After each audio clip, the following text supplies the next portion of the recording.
City and Chelsea will both just miss out, which will be hilarious, by the way. That would be so funny. Big talk from Mikel Arteta about we've been waiting for this summer, 5 years of planning, which means he's making a rod for his own back now. I think there are some young kids now who view sharing a pitch with Vinicius Jr.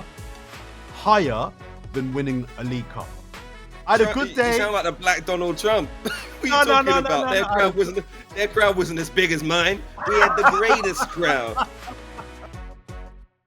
Hello, welcome back to Whisper It Loudly. Hugh Woozencroft with you this week, as is Jordan Jarrett-Bryan, just the two of us.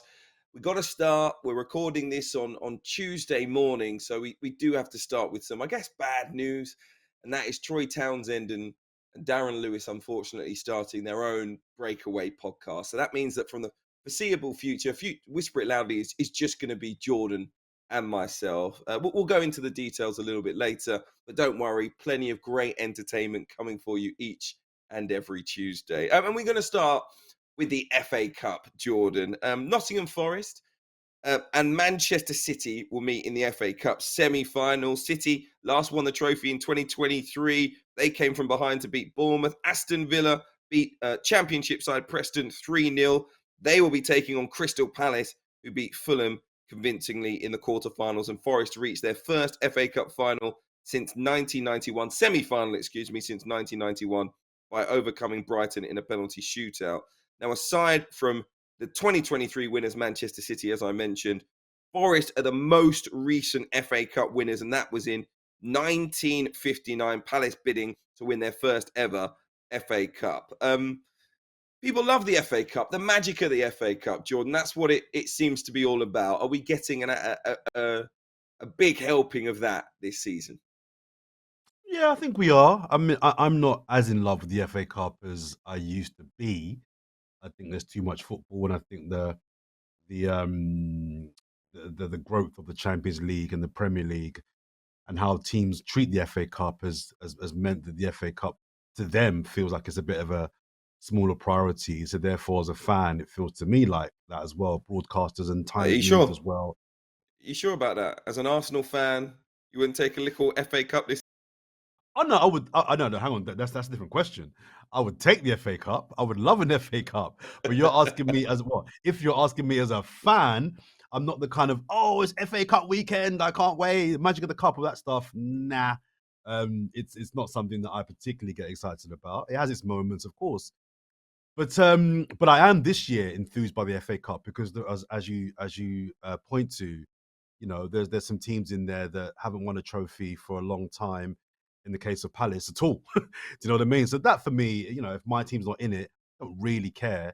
And I'd rather a team that hasn't won a cup. Also, Palace is my local team. So of the 4 teams left, they're the team that I would pick to win the FA Cup. And it's interesting because I was in Newcastle on Saturday for their parade. I was covering the parade for work, and just seeing for them how much winning a first trophy in 70 years meant. I mean, I'm so I got in trouble for some Newcastle fans a couple of pods back for saying that they weren't a big club. I won't go there again. But what I will say is that you could clearly see that it meant a lot to them. And I would love, so you can imagine if Palace win their first trophy ever, what it would mean to them as well. And just before we kind of get back to the cup, I just want to get your thought on something, Hugh, regarding Newcastle. There was reported 250 to 300,000 people that came out to celebrate the parade. The population of Newcastle is around 300,000, so technically every person came out. But I just thought if Newcastle is this big club that I keep being told they are, surely they will have fans of that club beyond Newcastle, and therefore the numbers would have been bigger. I did Liverpool. Why are you trying to hate? Why are you trying to hate? Listen, I was happy. I had a good day. You sound like the Black Donald Trump. What are you talking about? Their crowd wasn't as big as mine. We had the greatest crowd. Why are you trying to come out like Trump? Listen, the quantity of personnel that came out were top notch. It's just more. The quality was top notch. It was more just the quantity. I was a bit like, Anyway, moving past that, I don't want to double down and get myself in more trouble. But going back, go back to my point. I think Palace are the team that I would pick because they've not won a trophy. But I'm in the kind of camp of anyone but City. And with Haaland now being out, it seems for the bulk, if not the entirety of the remainder of the season, that now becomes a distinct possibility. Yeah, I hate to be a hater for the Manchester City fans, but I think if the magic of the FA Cup is going to be fully flowing this season, you want to see someone other than Manchester City win it. They've won a lot of trophies of late. It's a great opportunity for someone else to get their name on the trophy. But um, listen, I'm one that I fully believe that the FA Cup is a fantastic thing. I think this weekend was an interesting one because I think a lot of people were like, we could have done the FA Cup quarterfinals and still watched the Premier League. Like that would have been fine. We don't need it to have its own weekend. Yeah. And I'm probably in that camp. We could have seen a few Premier League games. I get it. It's all to do with broadcast rights and contracts and stuff. And they want it to take centre stage. And maybe that was great for the FA Cup to do that. But I think on reflection, it's a very meaningful trophy that a lot of teams don't show enough respect to. That's my view on it. And you still get teams. It's not just the biggest teams. When I talk about teams not showing respect to it, it's teams even down the pyramid. Now, I know Mm. promotion and relegation is a big, big deal for teams lower down the pyramid, but you see some teams, you're like, you're not getting relegated, you're not getting promoted. Why are you making 10 changes for the FA Cup? Like, I don't get it. That's all your fans have. In fact, Preston are a good example this season. Like, to go on that FA Cup run, to have that joy, that jeopardy for the fans who haven't had much for so many seasons. You've kind of been in that kind of mid-table position where you're not really making any headlines, that the fans don't have much to look forward to. You gave them something to look forward to, and that can be a big springboard moving forward. Like, I just see too many teams not going out and giving it everything in the FA Cup, and I think that reflects poorly on the tournament. You then though get some absolutely amazing shocks. You get non-league teams who are holding, Tamworth taking Tottenham to extra time and stuff, and that is, that stuff is brilliant. But it's a money game once again, and I think that's the reality where teams go, well, how much money do we get to go in to the next round for going to the next round? Is that enough for us to go out and risk our best players? And sometimes the answer is no. So that again is a sad thing. I'm not trying to be a downer on the FA Cup because I think there are so many brilliant things about it. I just want everyone to put their best team out and go for it because it's a major trophy. Well, I think also to your point, Hugh. I mean, it's a point that I kind of people are probably bored of hearing me make, but I believe that football is about moments and memories for a fan. I get for a player and a manager, winning is all that matters. I get that, but as a fan, especially the fan of a team that doesn't regularly win trophies, I think the moments and the memories that you kind of collate along the way, even if you get knocked out in the quarters or semi-final, I think are important. So yeah, I agree that I think more teams who are in that kind of sweet spot, if you like, of they're never going to get relegated, they're not going to get promoted or win the Premier League or even get into Europe. You've got to give your fans some moments. If you're a Brentford, if you're a Palace, if you're those teams in the middle of the league that are not going to go down, not going to get into Europe probably. If you're a fan, what are you getting from paying your money? What am I getting? I know that I won't win the Premier League. There's a good chance I won't go down. If I'm turning up week in, week out, and I apply this to my team, Arsenal, and we can win trophies. But if you're a team that doesn't win trophies, all you've got is memories. So as a club, as a manager, as an ownership, I think you have a responsibility to entertain your fans. If they're paying good money and you're not the sort of team that can win trophies, I think those middle tier clubs can accept that they probably won't ever win a trophy or compete for the big trophies. What they won't and can't accept is when I turn up at 3 p.m. on a Saturday, you've got to entertain me.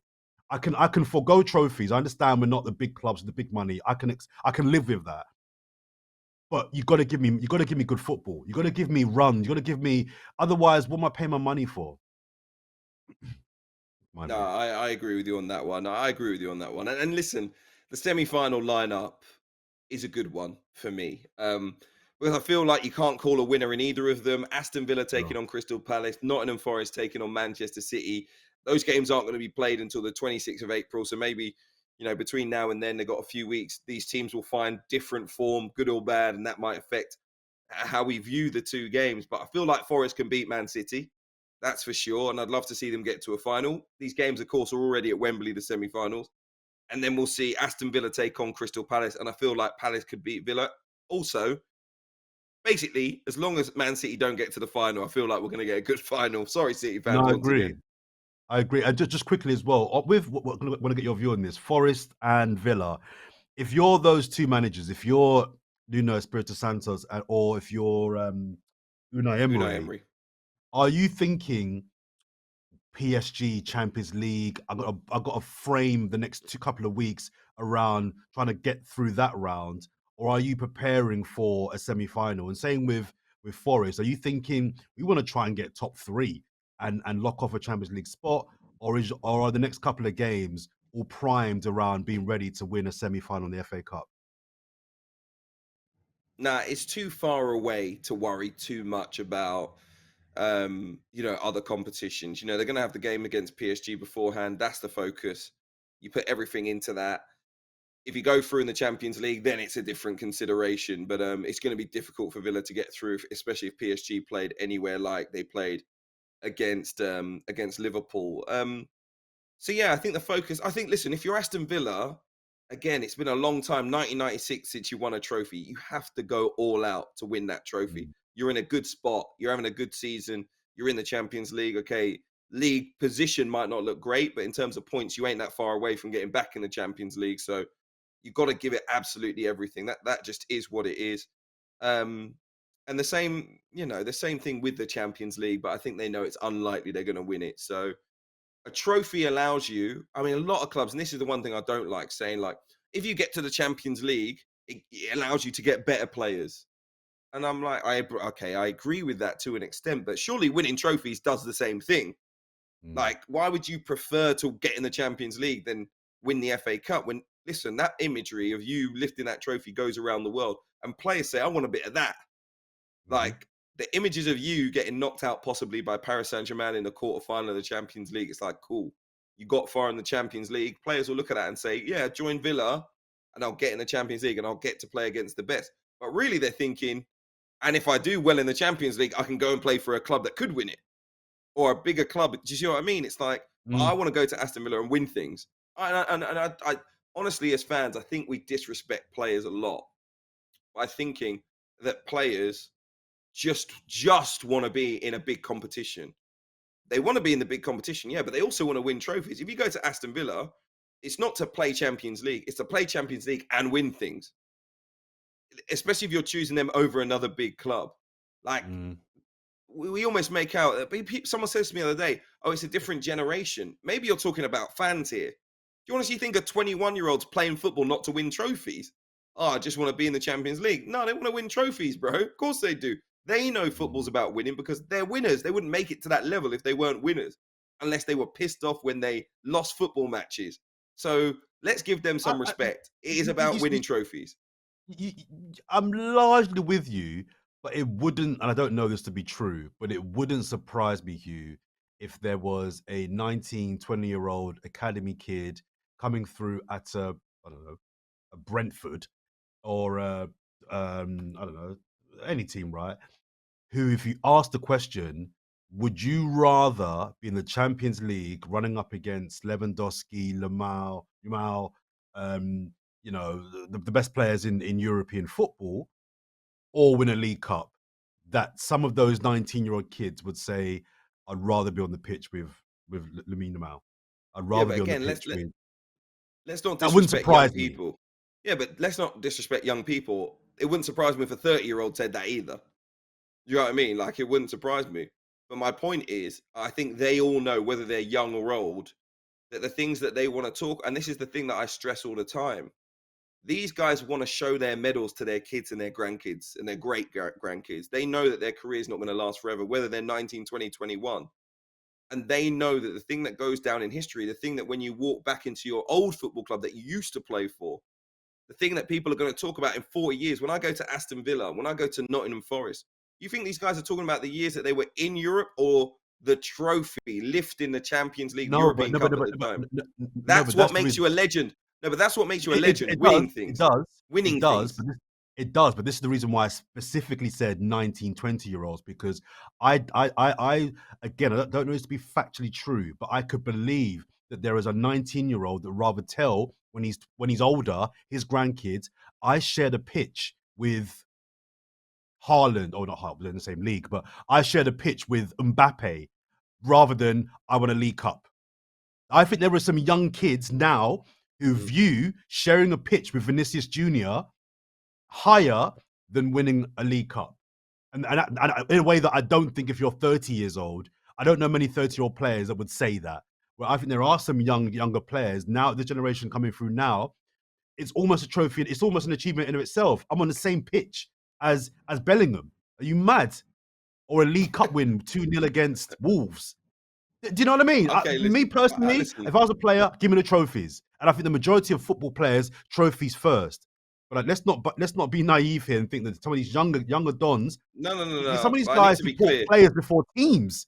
I need to be clear. I need to be clear. Are you saying then the majority of younger players would prefer to be in the Champions League than win a League Cup? Or are you saying there are just some?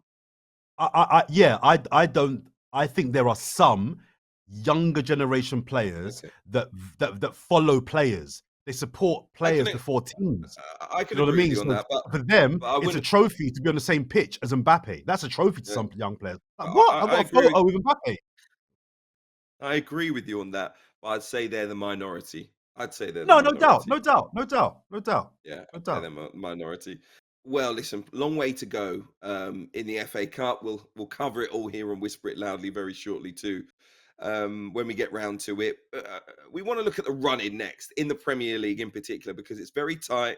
The final international break is over, and now we face the final 8 or 9 games, something like that. 9 games in the Premier League, and a race to the finish. I think the Premier League all wrapped up. Liverpool at 12 points clear of Arsenal at this stage. Don't Jordan, there's no way back. Just to be clear, no way back for Arsenal For the title. for the title. No way back. Just want to You're, clarify before we move on. you're trolling, man. You're trolling, man. I see you. I see So, you. so I we're going see to take you. a close look. We're going to take a close look at the top five and also the top eight because I think the top eight will mean a place in either the Europa League or the Conference League, depending obviously on if Crystal Palace can win the FA Cup because they're down in 12th at the moment. The points are pretty tight. I think if you take Nottingham Forest, who are on 54, they're 5 points ahead of Chelsea. So they're looking pretty good for a top five spot. But from Chelsea, who are on 49 points, down to Brentford, I guess, they're 11th on 41.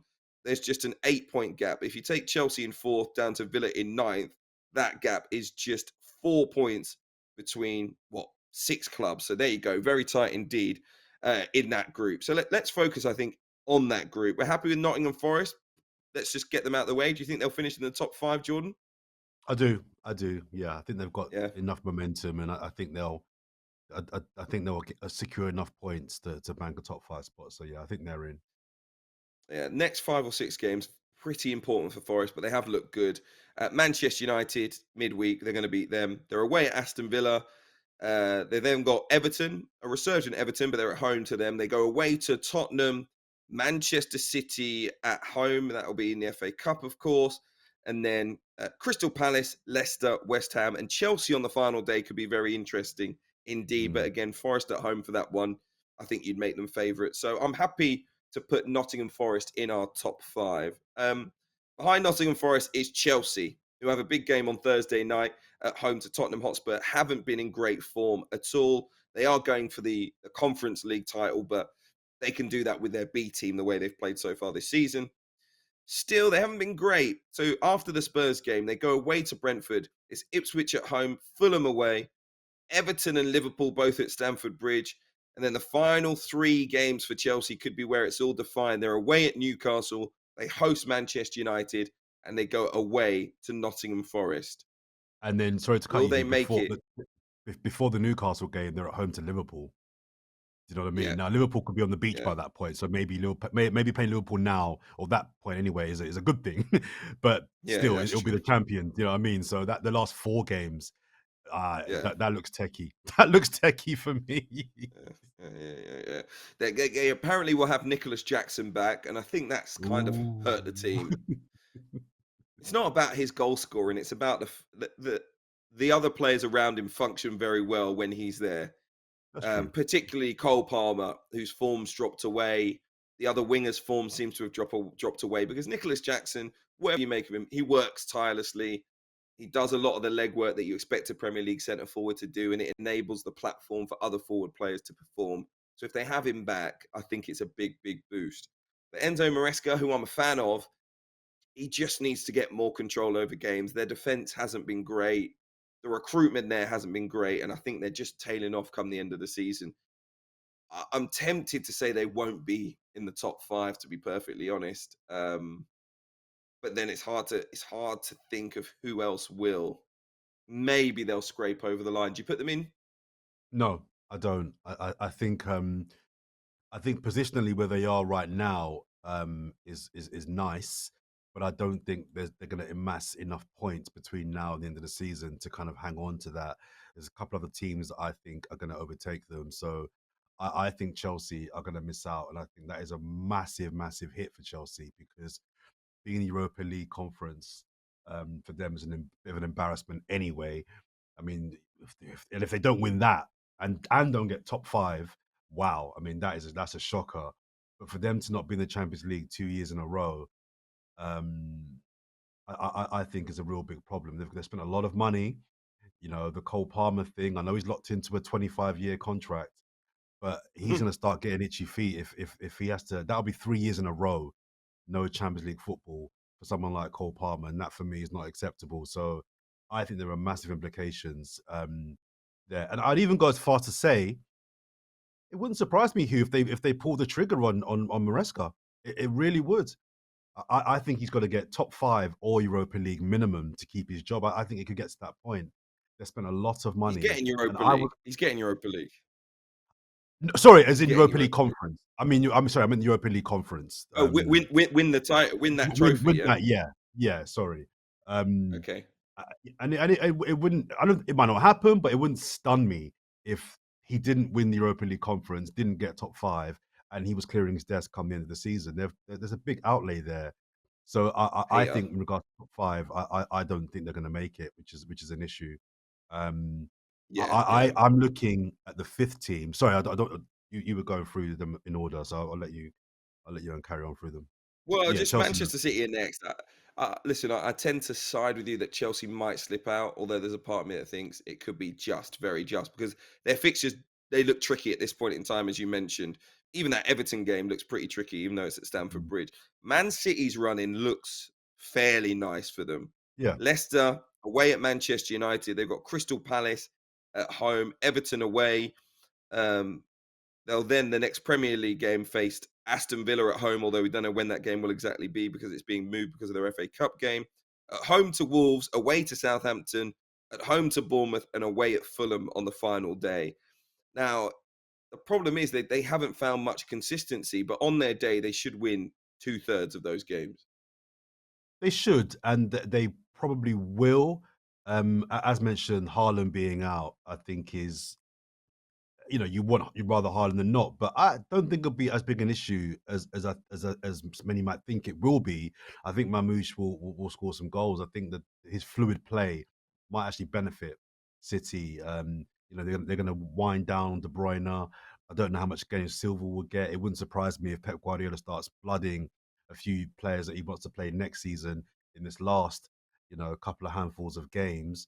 Um, so that kind of new energy from some players hungry to impress ahead of next season actually might be a good thing for City. So I don't think there'll be. I think they'll get quite a few points remaining, but yeah, I still think they won't make it. I think Newcastle are going to get it.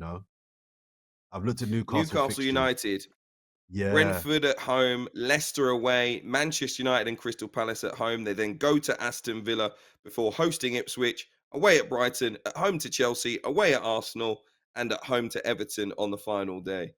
Um, it's tough with Newcastle, It's tough. How good do you truly think they are? well, it's weird because That's the I think thing. the only game, this might sound a bit weird and you're going to laugh, but of those fixtures you've just listed, where I think they're most likely to lose a game is the Arsenal one. I think the Arsenal away game is the one where I think they probably will lose. I think we'll beat them. I know they've beaten us 3 times this season already. I get that, but it's not delusion. But I just think This Arsenal guy. will be in a. I think Arsenal will be in a groove at the back end of the season. I think this is when Arsenal kind of win games when the pressure's off, the title's gone, they can't slip out of the top four. We Hold win on, hold on, games. I hold on, think. hold on, hold on, hold on, hold on. What do you mean pressure's off? You might have a Champions League final to look forward to, my friend. What do you mean pressure's off? I mean, You might be through to the semis round that. let's chat in a couple of weeks about that and see where we are then. But the here and the now, I think it's unlikely we're going to be getting to the latter stages of the Champions League. Although I don't think it's as one sided as people think it is, but we'll get there. But I think all the other games I don't see a team where I think or a fixture where I think Newcastle lose that one. I think there's draws and wins there for Newcastle. Some people may say that with the trophy win, they may have their feet up and cruise to the end of the season. Their season's been a success already. I tend to go the other way. I think they're going to be on a bit of a cloud nine. I think they're going to really go into the season wanting to prove that they can next season really be a force to be reckoned with. And they can get top five if they can get Champions League football and a League Cup. Oh man, that's a big thing. And either Isak factor, does he want, does both Champions League football and a trophy cement him signing another contract there? It probably does. So I think it's them and Forest. I think City and Chelsea will both just miss out, which will be hilarious. By the way, that would be so funny. Um, but I think I've put together some strong cases for why I think both those teams will be squeezed out. There's only really for me one club outside of that who may be a little bit disappointed. Brighton are next in the league. I don't think they're consistent enough to be getting in that top five picture. Fulham Yeah, the same, who are after them. Interestingly, Aston Villa and Bournemouth are next in the table. I think Bournemouth's form has tailed off as well, and I'd be amazed if they do get in that top five. But yeah. Aston Villa are obviously in the Champions League right now. They take on PSG in the next round. Do they have enough to get in the top five and put a run together? They're away at Brighton this midweek. Nottingham Forest at home before their Champions League first leg. Southampton in between them so they can rest players. Then after the Champions League, they host Newcastle United. Their game against Man City, of course, will come. And then it's Fulham, Bournemouth, Tottenham, and a final day trip to Old Trafford to face Manchester United. I, You I, don't I you had don't rate this Aston Villa right now. I actually, well, if you remember, Hugh, I had Villa finishing second this season in my preseason prediction. So I had high hopes for Aston Villa this year. And it wasn't until a couple of weeks ago that I kind of conceded that Champions League football for them probably won't be happening because I like their squad. They've got one of one of my favorite squads in the Premier League. I like the players they've got, and I like Unai Emery. I think they've just got too much ahead of them. Champions League football with the PSG tie, a semi-final in the cup, and some tough games in the league. Teams that are around them, I just think it might be too much. I know they've got the Asensio and Rashford factor. They're on form right now doing their thing. They've got a top goalkeeper. They've got Rodgers in midfield. They've got my boy Jacob Ramsey in midfield. They've got Ramsey, they've yeah. got good players in that team. I just feel that it will be stretched three ways, and I think something's got to give. Um, uh, what do you think would be the priority for them? If you said to them, "We'll give you PSG, you're through to the next round, an FA Cup semi-final win, or fifth," what do you think they'll take? Um, so it's all, yeah. So it's I've got a Yeah, choice of one out of the three, yeah, yeah, just one of one. those Okay. three. Yeah, I think if you change FA Cup semi-final win to FA Cup final win, no, no, no, semi. then I'm well, they're giving not you a just going place to in the take a final. So semi-final. what happens from then happens from then. Okay. And who's their semi-final against? Palace. So they might Yeah. play City in the final. I think they'd take Champions League next year then.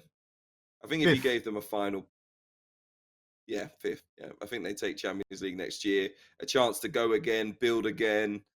Hope that they're once again near the latter stages. Because if you get that, Champions League 3 years in a row, people say, oh, like I said earlier, you can recruit better if you're in the Champions League. But actually, it's not that if you just get to the Champions League once, you can recruit better. It's that if you consistently get into the Champions League, you can recruit better, because a And player goes, if I sign a 5-year deal, we're probably going to go Champions League three of those 5 years. Cool. If we're going 4 or 5 times out of 5, definitely signing for Villa. That's when you start to, if you're consistently getting there, that's when really just, talented players want to play for you. just so you know, the traitor Darren Lewis is like listening to this right now, saying, you see, Champions League football over trophies. You see, you're a hypocrite." That's what he's saying right Hold now. on a minute. Hold on a minute. I said to you, if you give me FA Cup final win, so that is a trophy, then my answer would have been different. So Darren, before you get on your high horse, come back next week. Let me just say, I think they would choose a trophy over Champions League next season. But I think Champions League's important for a club like Villa. It's a big football club. They're spending money at the moment. They've got Monkey, the recruitment guru there, who's brought in the likes of Rashford and Marco Asensio on games like that moving forward, and they also produce on the pitch. Then you can have a top team. And you know what as well? I think teams like Newcastle and Villa are looking at teams like Chelsea and Tottenham and thinking, there's 2 spots there. If Chelsea miss out again, they might start thinking, you know what? And United, sorry, I mean, we don't know what's happening at Man United. They might start thinking, you know what? We could muscle ourselves into that top 6. I don't even like the whole top 6 thing. Do you know what I mean? But Villa might start thinking, if we can get Champions League football again, re-up on some top players this summer, why can't we be in that kind of top 4, top 5 staple? Do you know what I mean? Yeah. They've got to do maybe a bit more than 2 years. But Tottenham are looking like a mess. United are looking like a mess. Chelsea, I don't know what's happening with Chelsea. But don't forget, it's PSR, and clubs are, getting into even the expanded European competitions now, where there's 8 group games. Don't forget that some of these clubs, you've got 50,000 seat stadium, you're making an extra £3 million for all of £3 or £4 million for all of those home games that you have. So that's 12 million quid. And then the prize money that comes, knowing full well as a Premier League club, you're probably going to get near the latter stages. So on top of it, outside the group stage, you're probably going to end up with 7 or 8 home games if you go all the way. If you can win the thing, an extra 20 million, it can be very valuable. Oh, we bring out a special edition European kit and all that stuff, Just getting into Europe is very, very important. And as you mentioned, if Spurs, Man United are going to leave gaps, if Chelsea are going to fall away from that elite group, then these sides will smell blood. So we'll see. Yeah. So the top 5, just to confirm, we're going for confirming Liverpool as champions. Forest will probably overtake Arsenal for second, but we'll say Arsenal, then Forest after that. And then in 4th place, we're going Manchester City. And 5th place, Newcastle. Is that right? No, I've got Liverpool, Arsenal, Forest, Newcastle. Newcastle, and then Man City. 6th. So who's your top 5? Oh, hang on. So that's 4, isn't it? Liverpool, Arsenal, 4. Nottingham Forest. Can't count. Nottingham Forest 3rd. Newcastle 4th. Sorry, yes, Man City 5th. Sorry, Man City will make it then. Sorry, I was doing top 4. Yeah. Man City will top make 5. it. Yeah, top 5. So Man City will make it, and I agree with you on that. And listen, I think it's a toss up outside of that. Could be Aston Villa, probably just Brighton just after that. We're going to see. Fulham could be in there, so it's going to be really interesting to see who gets to the Europa League, who gets to the Conference League. But that was our prediction for the run-in. We don't feel like we need to do a prediction for the bottom of the table, and that's a sad thing to say.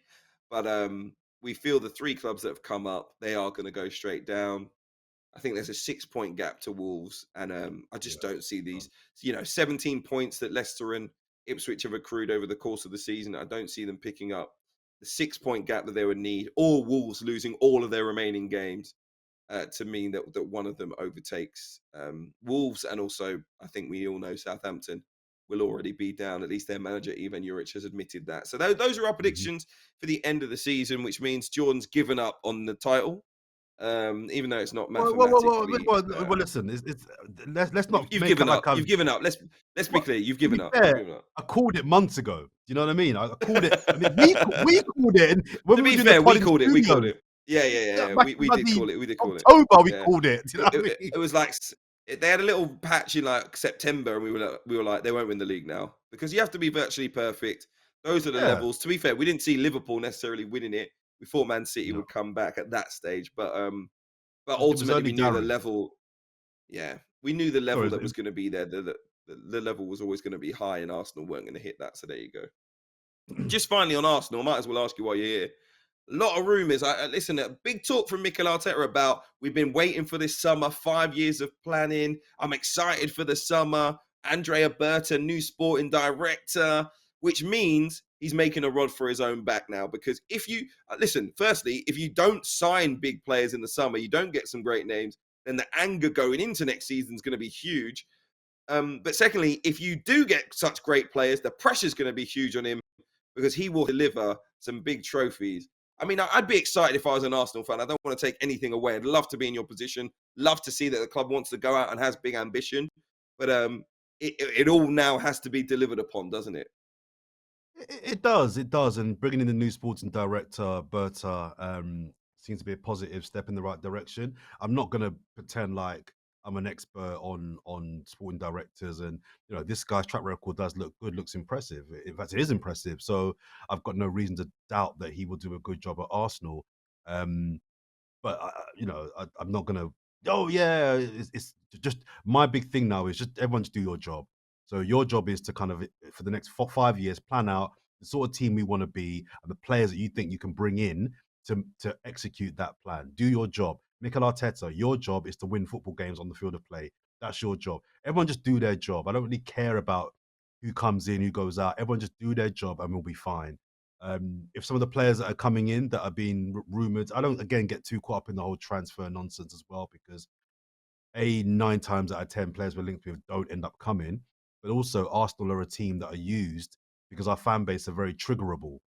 Online, you link Arsenal to any player, and it circulates, does numbers, does clicks. So until I see the shirt in the hand, and a contract signed with Berta and Arteta behind that guy in the Arsenal office, I'm like, yeah, let's just kind of let's see what happens. But you're right, it is a big summer. Some big players need to be coming in. I don't think Mikel Arteta can go another season promising and under delivering. I'm very much Mikel Arteta in. I think we can win a Premier League title under this manager, but there's only so long you can get before it's like, okay, maybe the Southgate syndrome is kind of kicking in here. And again, I say that someone who's a big fan of Gareth Southgate, but you can't just keep having seasons with impunity and not hitting targets. So big summer. My one request is just do business as early as possible. Let's get stuff done. I don't want it to be drawn out and dragged out. Let's get stuff in early, preseason early, hit the ground running, and let's do our business in a professional and quick manner. That's my one request. I don't want to this Jokeres is the guy that we're linked with. I don't want to see 3 month, 2 month. Just get the deal done now to come June the 1st. Boom, it's done. Do you know what I mean? Okay. All right. Trying to get your business done early. Business may well be the theme of the podcast moving forward. We're going to talk about Trump's tariffs straight after this. Okay, well, I'm going to read to you from today's newspapers. In fact, the Financial Times, Tuesday morning, the 1st of April, because by the time you see this, things may well have drastically changed, not just when it comes to the economy in the United Kingdom, but all over the world. The Financial Times reports on Tuesday morning Keir Starmer is going to tell his cabinet to prepare for the imposition of US tariffs on British exports this week. Business and Trade Secretary Jonathan Reynolds warns it is a very serious and significant moment for the UK.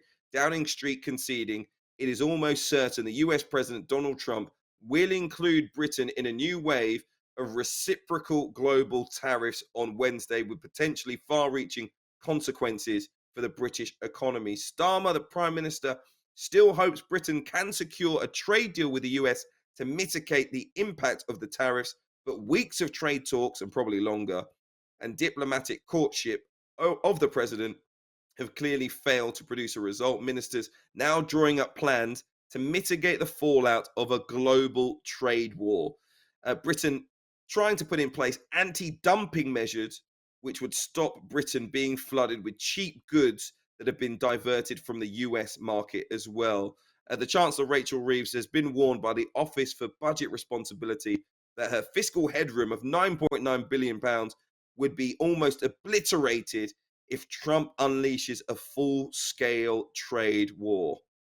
Trump's calling it Liberation Day, Jordan. Hmm. Um, listen, it's in crazy. It is crazy, right? It is crazy because we've seen markets react all over the world already. If you're not into your economics, basically, if goods go into the United States, Donald Trump's proposing that he puts 20 or 30% tariff on the people buying them inside the United States. So the people in the United States would pay an extra 25 or 30% on anything that they bring in from outside the US, which obviously then forces them to buy more products domestically. That's what he wants to do, make America great again. And so people internally will buy more goods, more services for people based in the United States and companies based in the United States, which he believes will drive their economy, but also obviously crush other economies, with the US being a big consumer market.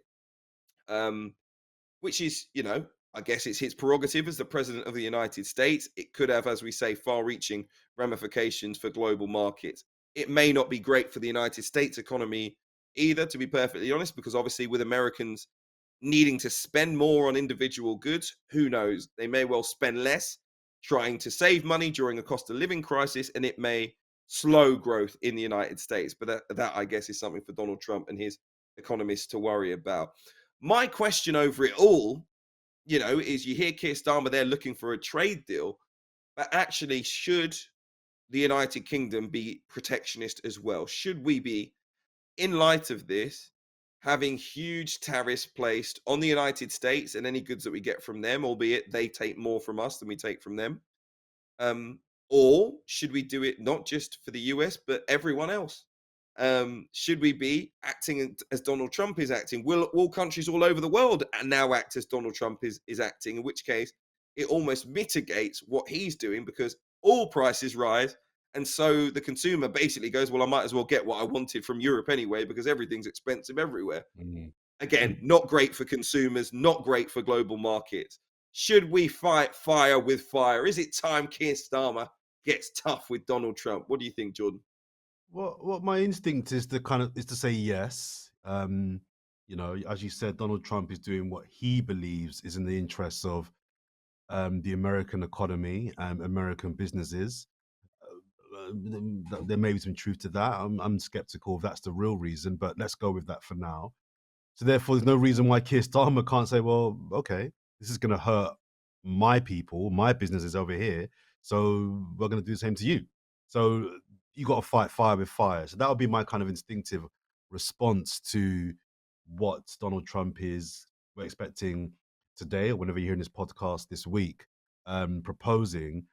I guess my question would be, if everybody does it to everybody, what are the ramifications for consumers? And let's focus on British consumers for once, because we're in Britain. Our primary interest is what's going to cost us here. So all the things that we pay for, which come from America and come from around the world, if everyone starts putting crazy taxes on their imports or exports, as the case will be for them, how does that impact my groceries? How does that impact my bills? How does that impact my day-to-day spending and my costings? And as you say, if everyone's putting up and everything's more expensive, then all right, everyone's got their willy out and waving it in a wild way.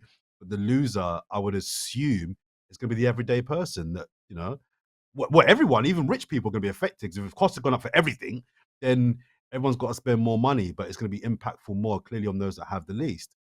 So, in answer to your question, yes, I think Keir Starmer's got to do what's in the best interest of the British people. And if that means fighting fire with fire, then that's what he's got to do. And I think people would, if not like in principle tariffs going up generally, I think people would appreciate seeing a tougher side to Keir Starmer. I think one of the criticisms of Keir Starmer is that he comes across a bit too weak and all of that. So if he can come say, listen, bad man will meet bad man with bad man ways. If that's what we've got to do, that's what we've got to do. But my bigger interest is in the impact that's going to trickle down to people that are struggling. We talk on this podcast already and plenty about those that have little and are struggling. If if your foreign toothpaste brand is now going from, I don't know, £2.50 to £3.80. You know, if your rice, if your bleach, all these things that you pay for every single week are going up by 25%. Listen, people are going to be homeless because they can't afford to and hungry. So my interest is in, yeah, this is a little bit of a willy waving contest, but how does this impact? I'm going to be watching a lot of the news reports this week and reading a lot of the papers. I'm interested in not so much government, but I'm interested in the people. How do the people, how does this affect them and businesses as well? Well, you mentioned businesses. That's probably the most significant impact, particularly for us when it comes to steel and aluminium.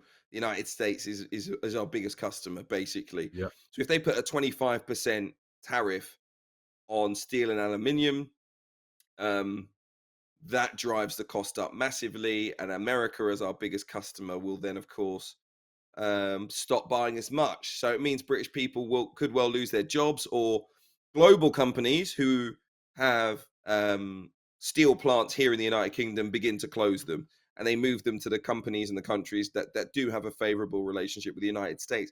That's what we're searching for: a favorable relationship with the United States. We'll see how much this special relationship holds. Clearly, those people in the US government at the moment don't really care about relationships with others. Um, but it means that in fact, it's not necessarily prices going up that may be the big effect here. It may be job losses, job losses. huge Yeah, job losses, and unemployment. And it won't just be here. It might be in many countries all over the world. Again, what does that mean? That means a huge recession. That means prices not being where you want, not being affordable, and we'll see 2008 all over again. It means people finding it hard to get a job when they leave college or university, whatever it might be. Employers employing at a lower rate or paying less, wages shrinking, maybe, and stuff like that. And again, the ramifications could be absolutely huge. And there's no real reason for it, except America feel like they've got the bum deal on everything, and that they've been a big consumer, and other countries aren't giving them enough favors. For example, um, we have a tariff or a tax on tech companies, basically, in the United Kingdom, or we have a tax that affects US tech companies most significantly, and we may well offer them a deal on that. So it's again less money coming into the exchequer off the back of it and the treasury off the back of it, but maybe if it helps out another part of our economy and industry, then that's what we just have to do. So it's going to be interesting to well, see how Keir Starmer reacts, because he's been nice about everything. You know, this second yeah. state visit and all this stuff and laying out the red carpet for Donald Trump clearly hasn't made Well, any effect whatsoever. I've just seen an article here on the BBC news website, and there's a piece, there's a little short paragraph that says, if the UK government retaliates with tariffs on American products, households could face rises, but countries such as China, if disadvantaged by American tariffs, could try to send their goods here instead, pushing down prices. So it's not necessarily an out and out bad thing Well, if but Trump triggered in this. response to that, um, that block that I mentioned a little bit earlier on, that's what it's designed to do. Actually, the UK government are trying to stop cheap goods that would have been going to the United States coming to the Yeah, yeah, UK. yeah, yeah, yeah. True. And that strangely, and I know it sounds like, why would they not want us to get cheaper stuff? It's because we'll all be buying Chinese goods and not British Yeah, yeah, goods. So yeah. if we're not buying American goods, the UK government wants you to buy British goods. They don't want you to buy really cheap, undervalued goods from China, um, because that would be a huge destabilization to the UK economy. And it would be not a huge boost to China's, because it's such a big economy, but a boost to China's nonetheless. So again, we're just pointing out again how many different levels and layers there are to this, and how difficult the decision making might be. I think your overarching point on Starmer needing to get stronger is the reason that I wanted to ask this question today, because I think it will hit the end of the road if all British goods are tariffed at 25%, which is a huge level. Um, the relationship is over. If it already isn't over, the relationship between the UK and Oh, the US is it's done. completely over. Yeah. They're no longer an ally, and so in that regard, you've got to treat them like any other third country. And I think how he executes this as well. I think if he does double down and say, "Listen, we're going to fight fire with fire," he's got to do that with some oomph. He's got to do it with some like with some.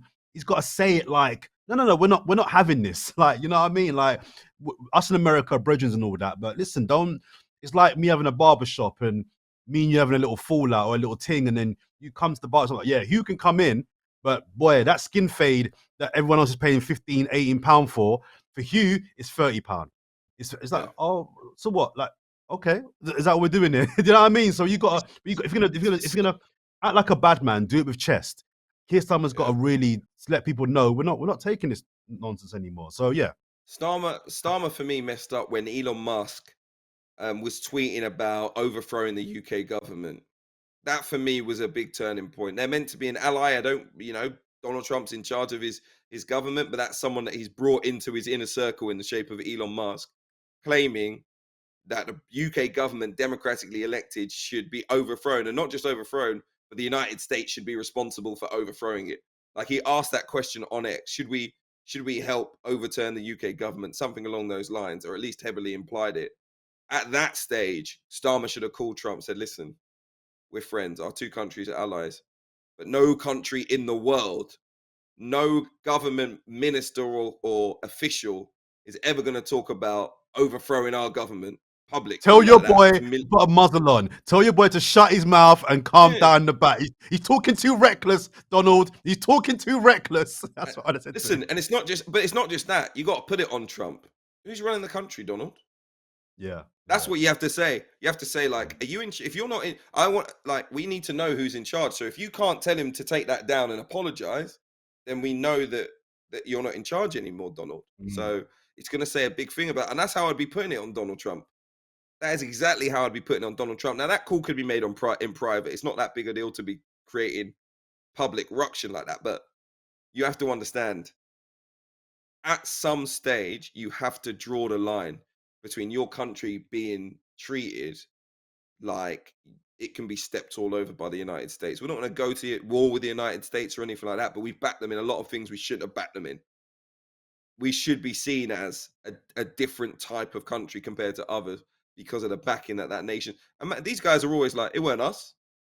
mm. Imagine when Zelensky was in there, JD Vance, and you were negotiating with Biden. It wasn't us. He's like, and before he finished his sentence, but he was going to say, Zelensky started to begin to say, I negotiated with the United States. Like, that's who I negotiated with. It doesn't matter who represents the United States. I'm negotiating with the Mm. United States government of the time. And those are the only people I negotiate with. And it's the same now. We can only negotiate with Donald Trump, ultimately. Just, just, Um, just lastly from me, sorry to cut you. Lastly from me, I mm, think also if they get this right, this could buy Rachel Reeves some good press as well because she needs it. She needs a good yeah. week. So if they can get the country on side and say, look, British people, we're standing up for you guys. We're not having this. If they can get curry a little bit of favor with the British public, that could go down well. Sorry, that could really garner some goodwill for Rachel Reeves because let's be honest, she needs it.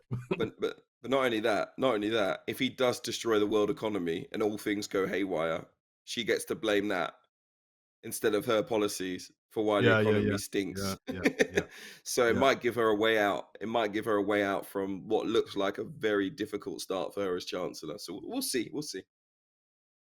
We'll indeed. see. I'm presenting, aren't I? So let me carry on. Jordan, before we go, in fact, the last point that we wanted to touch on during the podcast comes from Jordan. Okay. And we always do something a little bit irreverent, a little bit fun for you.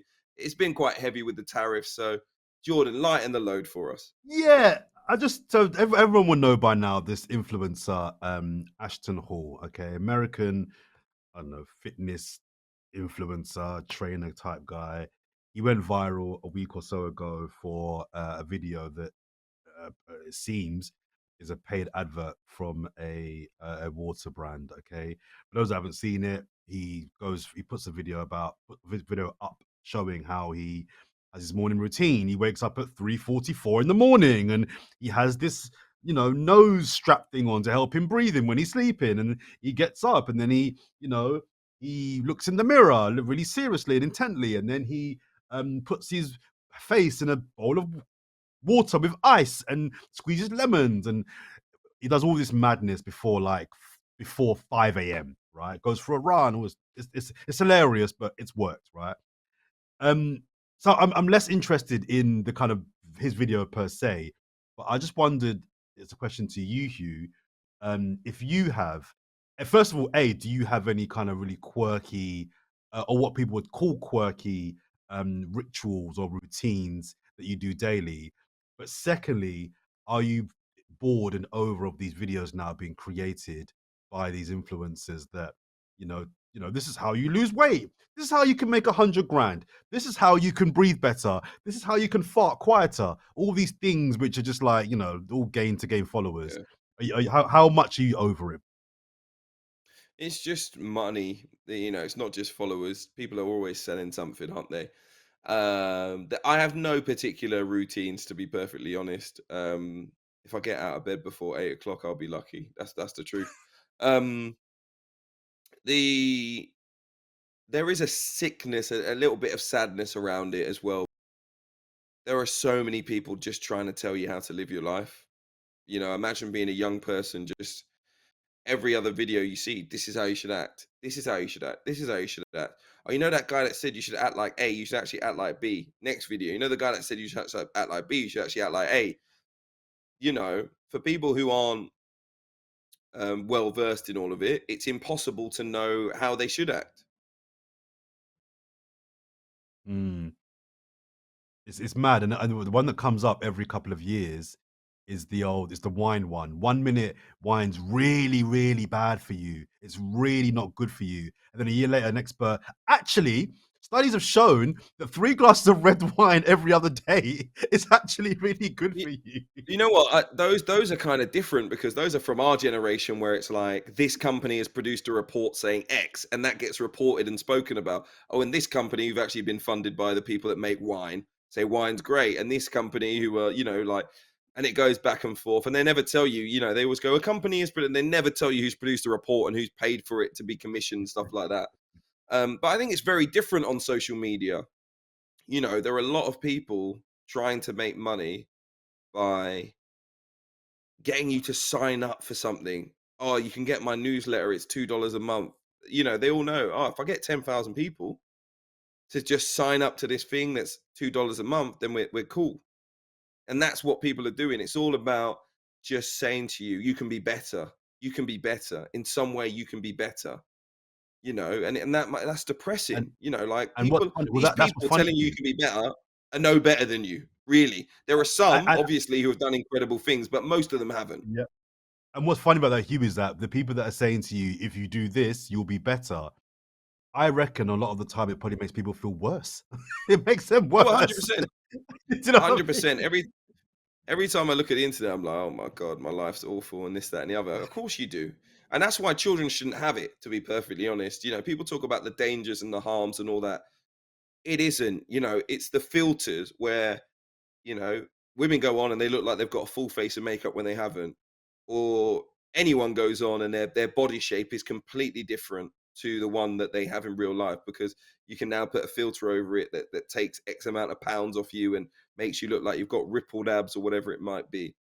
And giving a perception that that is real life. They've got a rented car, a fake watch, a rented house, and they're like, you can be like me, and they just make content for a weekend. And there's companies that will provide that for you. That's other people's business metric. Like if you want to be an influencer, remember the guy that was selling. He basically had set up in a photo studio the inside of an aeroplane. It looked like a private plane, basically. And you could Okay. hire it out and make content as if you were taking private flights. And it looked legit, like, it had the sunset outside and you could change the day and night and whatnot. It was a very professional setup. Then you were little and there would be someone pretending to be serving you on a private plane. And people were making content, making out they were flying across the world to do incredible things. But in reality, they were just in some studio and it is it's I not the real world. And kids, I hate to sound old and like granddadish, but I don't. If you're an adult now and your child has a phone in their hand and they're 3, 4, 5, 6, 7, 8 years old, what You're are you killing doing? them. You're Truly, killing what are them. you doing? Even if you think they're playing games, you don't understand what you're doing. You're creating an addiction to the phone. that when they reach 11, 12 years old, when it's Snapchat, when it's TikTok, they want to be on that. And it's Instagram when they get to 14 and 15 and 16, they want to be on that. Or they want to be on WhatsApp talking to their friends all the time. You're creating a link to happiness with having the phone in their hands by giving them a game that they can play so that you don't have to interact with them. And I'll say this to someone, I'll openly declare, I don't have children. So all of you are going to be like, well, you don't know what it's like when your child's crying and screaming and this, that, and the other. I don't. You're right. But I know that we were crying and screaming before smartphones too. So there is a Yeah, world where you can bring up intelligent, people who don't need to have a smartphone in their hands all the time. And it's such a dangerous tool, which for me has been nowhere near enough regulated. You can still go on there and see basically anything you want at any time, people being killed, pornographic material, whatever it is. You know, how many of the terrorists have we seen that access terrorist material, how to make a bomb, all of it, radicalization in the palm of their hands, and for you to want your child to have access to that, I find incredible, incredible. And I know, listen, I'll sound like a hypocrite because I know, and I'm from that. People live in tough lives where their parents aren't at home, where their parents are working 2 and 3 jobs, where they don't have the ability to go to after school clubs, they don't have the ability to do extracurricular. They live in an area where they can't just go out and play on the streets. And it is a dangerous world now for children who are unaccompanied. We know that for a fact. So it's not me saying that you're doing wrong, but we have to do better when it comes to these smartphones. They're dangerous as what's outside. And that's the truth. Suicidal material, all of those things are on phone. Not to make these influencers seem too serious. I know as adults, but I can tell you this as someone who's gone past their mid-30s, that I watch people on that thing, even my peers, and I feel like shit. Everyone has a better life than me. Everyone's doing something that I'm not. Everyone is. These are people that I know, let alone people who I've never seen. You know what I mean? Never know. Like these are people I mm, know aren't doing that. But even I'm like, oh, what a great life they have. And I'm like, oh, I saw them the other day and they were telling me that they were down and this, that, and the other. But it takes a moment because the power of the vision that you're seeing is so strong. And I see other people my age and I think, why can't I wake up at 5? And what is it about me that I just don't have drive? And then you just feel so unmotivated, and it's a vicious cycle. Like, if someone said to me, "What's the one thing you would change about your life at the moment?" For me, it is 110%. I would not have social media whatsoever, not at all, not at all. yeah, and I think just finally from me, there's two things, just final points from me. Uh, there'll be adults listening and watching this saying, well, they could just put the phone down. They don't have to follow these influencers, and technically, that's true. And I'd like to think, and I could be completely wrong and naive here, but I'd like to think that I can see these videos for what they are. This is a guy that's advertising something. I think the video is less of the issue and more of the kind of habit, as you've outlined, of just being on the phone. And I've got better than that, but I still need to be better. But the second thing is routine. I actually this year have started getting up at 5 in the morning, 5:30 in the morning. I don't tell people about it. I don't film it because I don't. It's not important for people to know that. You I should. just get up for my well, I might make some money. You're right. Maybe I should start telling people I'm up at 5:30, but not because I think I'm better than anybody else, but because I've exercised I want to do now. I want to look after my health, and it's not every morning. It's most mornings, and it's not easy. I don't want to pretend like, yeah, I bowl out of bed at 5:30. Why are you up at 5:30? I'm not going to be that guy. It's good for me. I do it, but it's not easy.